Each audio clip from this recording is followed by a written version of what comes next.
Welcome back to the Deep Dive here on Tech Talk Central. I'm Nathan. And I'm Sarah. Today we are doing a real head-to-head comparison, something that gets to the heart of modern compact home cinema. We really are. Our mission is to sort of cut through the noise and get into the specs on two of the biggest 1080p projectors out there right now, the Dangbei Atom and the Nebula Mars 3 Air. Exactly. And these are aimed squarely at you, the person who wants that big screen quality, but maybe you don't have a dedicated theater room. Right, and the sources we looked at show a really foundational difference right from the start. I mean, it all comes down to the light source. 100%. It feels like the choice they made there, laser versus LED, dictates almost everything else about these two devices. It does. The Dangbei Atom goes with ALPD laser technology, so right away, they're staking their claim on brightness. While the Nebula Mars 3 Air uses, the more common LED technology. And that single choice splits their paths completely. Okay, so let's jump into the biggest visual difference then, brightness. Yeah, the numbers here are pretty striking. They are, but this brings up a huge question. How do we even compare them? I mean, the Dangbei Atom says it has 1200 ISO lumens. And the Nebula Mars 3 Air specs say 400 ANSI lumens. So wait a minute, you just said ISO lumens versus ANSI lumens. For anyone listening, why is that so important? Because, if I'm just looking at the box, 1200 sounds way, way better than 400. That's the classic trap, isn't it? It is. ANSI is the older standard, measures brightness across the whole image. ISO is newer, more global. Okay. And the thing is, ISO measurements, they almost always give you a higher number than an equivalent ANSI measurement. It's not a one-to-one conversion. So it's not actually a 3 times brightness increase. Oh. But it's safe to say the Dangbei is still definitively brighter, right? Yeah. That laser source has to count for something. Oh, absolutely. The laser is just more efficient at making light than the LED. Yeah. That difference, the 1200 ISO versus the 400 ANSI, it tells you that if you're in a room with some ambient light... Like you can't get the windows totally blacked out. Exactly. The Atom is going to handle that situation much, much better. It's just built for a brighter, punchier image. But beyond that raw brightness, both are hitting that native 1080p resolution we'd expect. Correct. 1920 by 1080. But even here, the Dangbei pushes a little more for that home theater enthusiast. How so? Well, it supports 4K HDR input, so while it projects in 1080p, it can accept that higher quality signal.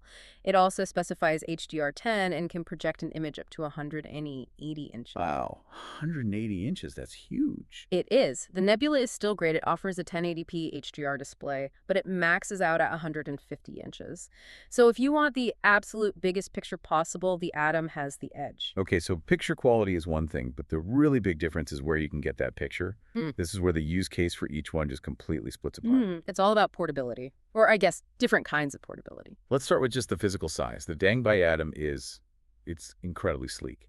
Only 1.87 inches thin, weighs just under 3 pounds. They say it's lighter than a standard laptop, which really feels true. You can just slip it in a bag. It's designed to kind of disappear on a bookshelf. Yeah, it's very minimalist. The Nebula Mars 3 Air, on the other hand, is still compact, but it's more of a, traditional box shape. A little heavier at 3.7 pounds. It looks more like a piece of gear, not a piece of furniture. Right, and that extra bulk is there for a really, really important reason. Power independence. Exactly. The Dangbei Atom is portable. You can move it from room to room easily, but it always needs a power outlet. There's no built-in battery mentioned anywhere. And this is the critical distinction. If your idea of portable cinema is a movie on the patio or taking it camping, a movie night in the garage, yeah, then the Nebula Mars 3 Air is the only choice here. It's the undisputed champion for that. That extra weight is the battery. It's got an ultra-long playback battery that gives you up to 2.5 hours of video. In eco mode, yeah. Right. So enough for pretty much any standard movie. For sure. Yeah. And if you're just using it for music, it can go up to 8 hours. That battery is its superpower. It sacrifices some brightness for total freedom. Okay, let's talk about the smarts.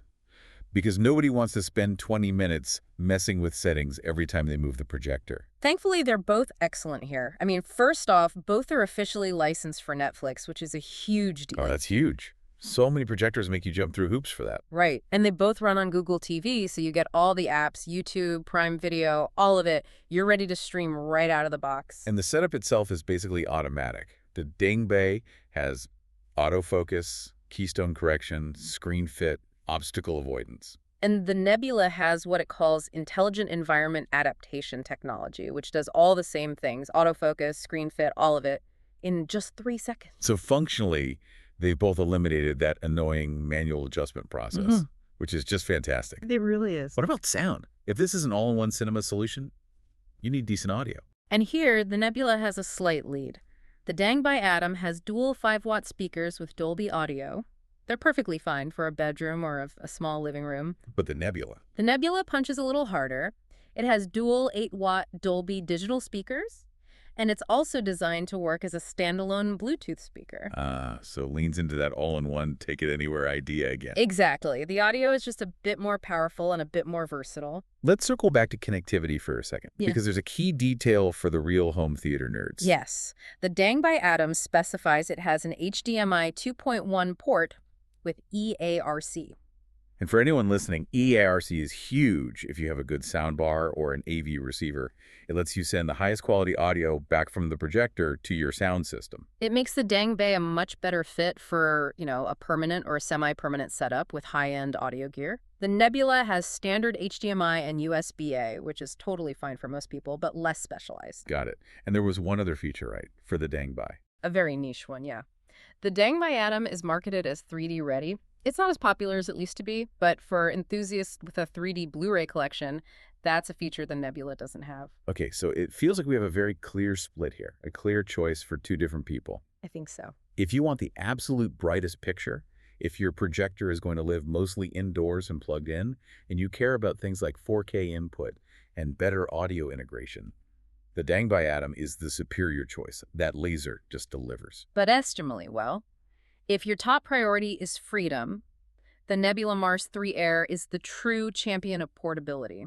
It might be a little dimmer, but that 2.5-hour battery and the stronger built-in sound mean you can genuinely take your movie night anywhere. That's the trade-off. Raw power and indoor perfection with the Dangbei versus battery-powered flexibility with the Nebula. It just depends on how you watch. And here's a final thought to leave you with. Despite all these differences, one built for the wall outlet, the other for a battery, both of them are certified as climate partner products for their carbon emissions. Oh, that's interesting. It is.